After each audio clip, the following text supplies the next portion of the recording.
again, we look, I don't have any injuries for you, so we're good. Sam practiced today. Everybody was back and worked.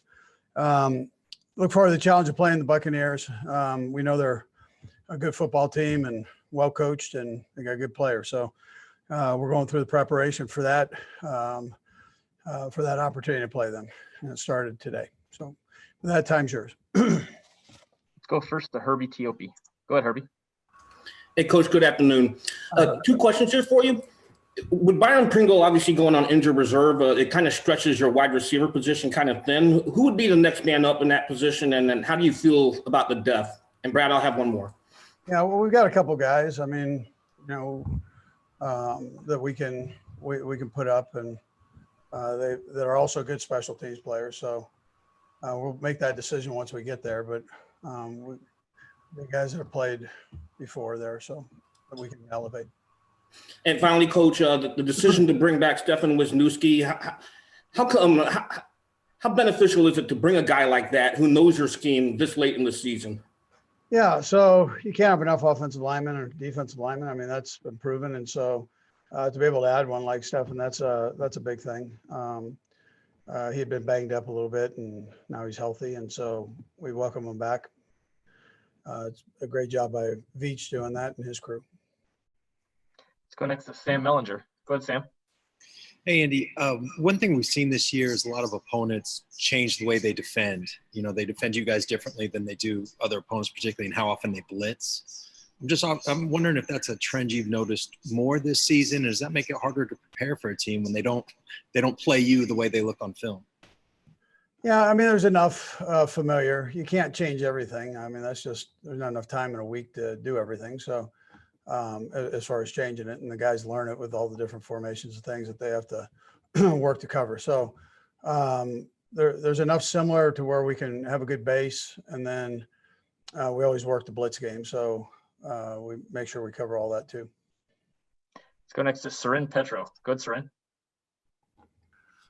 Coach, just your thoughts on Tom Brady and the level he's playing at. I know it seems to be like everyone wants to debate nationally as to when he has a tough day, he's done, and when he has a great day, he's phenomenal. He's on pace for 36 touchdowns, a lot more. He's already thrown more this year than last year.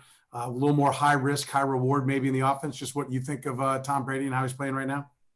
Yeah, he's unbelievable. Excuse me, he's unbelievable. He's a great player, Hall of Fame player. We're lucky enough to have a chance to be in this era where we can watch him. And he's old, and it's hard to tell that he's old. And that's a tribute to how he takes care of himself and the care and living that he does all the way around, from diet to workouts to everything. So, I mean, he's ultimate professional and a great player. Adam Teicher. Go ahead, Adam. Hey, Andy, when it comes to a play calling during a game, how often do you just rely on gut feeling as opposed to analytics or anything else? How often is it just, hey, I think this play is going to work right now? I mean, you got to be able to do that a little bit. Now, I've got a great supporting cast that work with me on that. So whether it's EB or who has a big part of that, and then Kafka and Joe Blameyer and and Andy Heck. I mean, so they're all, everybody's involved. Everybody has a piece of this thing. But there'll be, there's a snap or two where you just got to go with what you feel and go with it. But I'm blessed to have these guys that that have these great minds and can help with all that. And I mean, you guys know how I am with Eric. I mean, he played for me and now coached with me for a number of years, and we're kind of on that same wavelength there. So he's got great ideas for me. Let's go next to Pete Sweeney. Go ahead, Pete. Hey, Coach, earlier today, Bruce Arians said that when he worked out Patrick Mahomes pre-draft, it was one of the best workouts he had ever seen. Maybe this is an off-season thing when things are a little less competitive, but what have some of your conversations with fellow head coaches in the league been like when you get out of a season and you've been working with Patrick Mahomes and had the success that you've had? Yeah, listen, they all know he's a good player, whether they liked him or didn't like him coming out. I know Bruce did like him. When Bruce was in the media, he had a chance to do a couple of our games, and so I had a chance to talk to him. candidly when he was out of coaching. So I know how much he liked him, and that was real. And I also knew during the draft how much he liked him. So there were reasons why we had to maneuver a little bit to get him. So anyways, with that, I think everybody, you can't help but like him when they watch him play now. So whatever their feelings were before. Go next to Sarah Walsh. Go ahead, Sarah. Hey, Andy, I know you were just asked about Tom and the level he's playing at. This offense has sort of been up and down. They can put 46 up and then they can, not look as good the next week. When you look at the weapons that Tom has, how do you account for all those guys? It's been a continuity issue, but it's obviously not a talent issue there.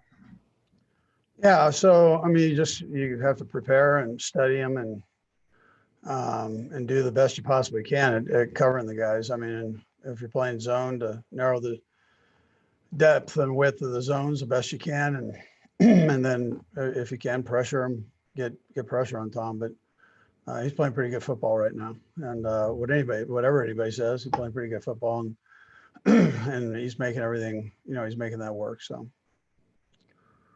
We've got time for a couple more guys. We'll go Sam and then Harold. Go ahead, Sam.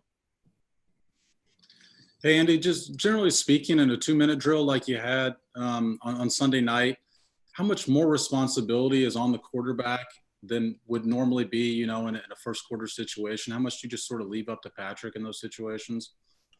yeah, I mean, we have full trust that he can do that. We do feed him the plays through the headset. I mean, with the headset, you can do all that. We signaled before that and the best we could, but he goes into the game as if he could call the 2-minute. So, I mean, we go through all that, and I think we're all comfortable if we got stuck there that he just take it and go, which he's done on a couple plays. So, I mean, that's no problem with that. But to take some of that off him, he's got enough on his plate to get out there and play the way he plays. And so we try to help him out with that. Yeah. We'll go last to Harold Kuntz. Go ahead, Harold. Andy, 2 questions. One kind of both on opposite ends of the spectrum, but the first one on the field, the Bucs defense. It was kind of an aggressive, man-to-man type defense, but it's kind of slowed down a little bit. Just your overall thoughts and how you've seen the Tampa Bay Bucs defense and what challenge that is presents for you. And then also, I got to ask you, with Thanksgiving be tomorrow, especially in a year like this, what are you most thankful for? Yeah.